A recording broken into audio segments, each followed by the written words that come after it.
Bismillahirrahmanirrahim. Assalamualaikum warahmatullahi wabarakatuh. Jumpa lagi dengan BK Sahabat Seru. Bagaimana kabarnya teman-teman semua? Mudah-mudahan selalu dalam kondisi yang sehat, selalu dalam lindungan Allah Subhanahu wa Ta'ala, dan selalu semangat untuk terus belajar. Nah, pada kesempatan kali ini saya akan berbagi materi tentang tips sukses menghadapi ujian sekolah. Materi ini merupakan materi bimbingan konseling kelas 9 semester 1. Mari kita simak video berikut ini bersama-sama.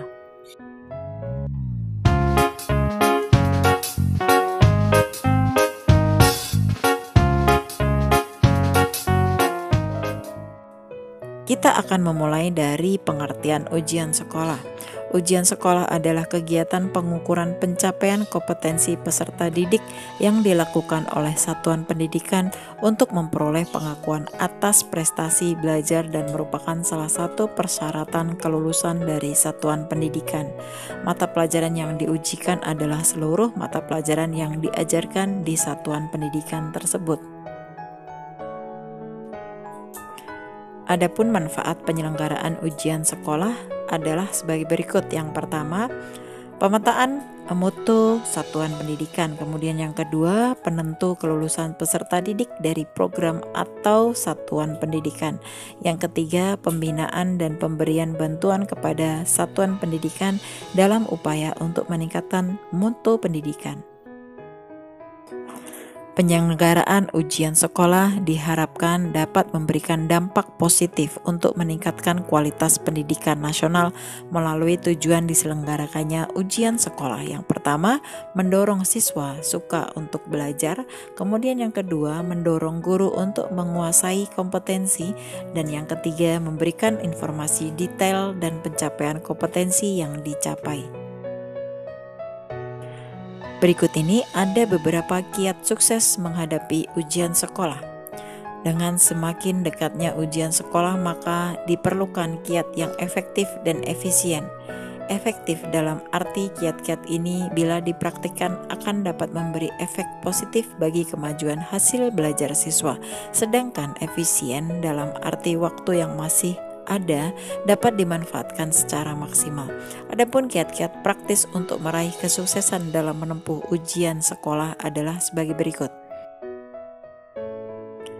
Yang pertama, pikirkan hal-hal yang positif. Dengan memikirkan sesuatu yang positif, maka mood atau suasana hati akan merasa lebih baik. Sugesti yang baik akan memberikan efek yang baik pula. Memikirkan hal positif, contohnya memikirkan bahwa kita bisa mengerjakan ujian dengan lancar dan benar. Pikirkan bahwa kita mendapatkan nilai yang cukup dan merasa lega karena telah menghadapi ujian dengan sukses. Jadi selalu pikirkan hal-hal positif agar kita bisa mendapatkan efek yang positif juga. Kemudian yang kedua, belajar dari jauh-jauh hari. Belajar dari jauh-jauh hari, mungkin ini sudah sering kita dengar namun jarang dipraktekkan. Belajar dari jauh-jauh hari bisa meningkatkan keingatan kita. Selain itu, yang pasti belajar dari jauh-jauh hari akan meringankan beban kita dalam belajar. Bila kita merasa jenuh akibat belajar terus-menerus tanpa henti, orang tua dapat menerapkan sistem belajar ala Jerome Pauline, yaitu belajar dengan metode 50-10. Apa sih metode 50-10 itu?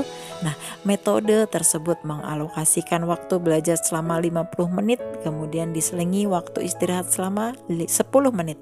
Apabila kita memaksakan terus untuk belajar tanpa jeda sedikit pun, kemungkinan kita akan merasa sulit untuk mencerna materi yang kita pelajari. Yang ketiga, menetapkan target. Target dapat menjaga kita tetap termotivasi dalam belajar. Dengan adanya target, kita jadi tahu apa yang sebenarnya ingin kita capai. Target juga dapat membantu kita mengetahui sebanyak apa materi yang harus dipelajari, juga sebesar apa usaha yang harus kita lakukan. Selanjutnya, yang keempat, memperbanyak latihan soal. Latihan.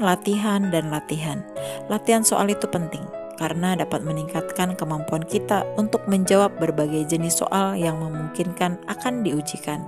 Mereview pelajaran yang sudah dipelajari akan memudahkan kita jika ada kesulitan. Kita masih ada waktu untuk belajar lagi.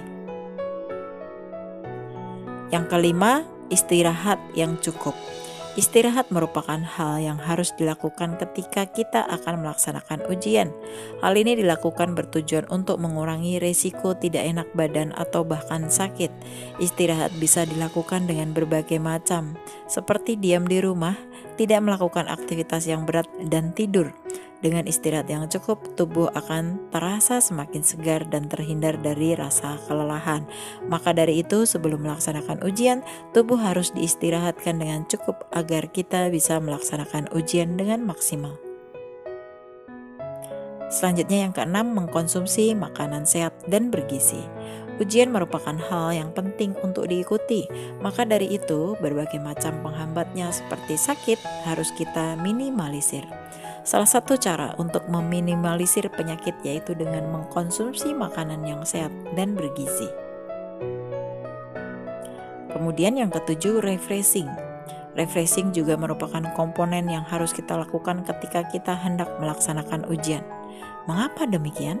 Karena refreshing dapat menyegarkan otak dan tubuh kita yang penat karena terlalu banyak beban pikiran termasuk memikirkan ujian dan pelajaran. Maka dari itu jangan lupa segarkan pikiran kita agar otaknya kembali fresh. Refreshing bisa dilakukan dengan berbagai macam aktivitas, baik sendirian, bersama keluarga, atau bersama teman-teman dalam suasana yang menyenangkan. Selanjutnya adalah berdoa. Tips yang terakhir yang tidak kalah penting adalah kita harus berdoa sebelum ujian atau belajar, agar apapun yang dikerjakan dapat membuahkan hasil yang baik. Kita hanyalah berusaha dengan maksimal, masalah hasil kita akan kembalikan ke tangan Allah Subhanahu wa Ta'ala. Demikian tadi materi tentang kiat-kiat sukses dalam menghadapi ujian sekolah. Semoga ujian sekolah kalian sukses serta mendapatkan hasil yang terbaik. Ingatlah bahwa ujian sekolah merupakan cara untuk mengukur sejauh mana kita bisa mengikuti dan memahami materi pelajaran yang disampaikan. Jadi, jangan bersedih. Hadapi ujian sekolah dengan hati yang senang dan riang. Semoga video ini bermanfaat untuk kita semua. Terima kasih telah menonton video ini. Kita akan ketemu lagi pada video-video BK Sahabat Seru berikutnya. Wassalamualaikum warahmatullahi wabarakatuh.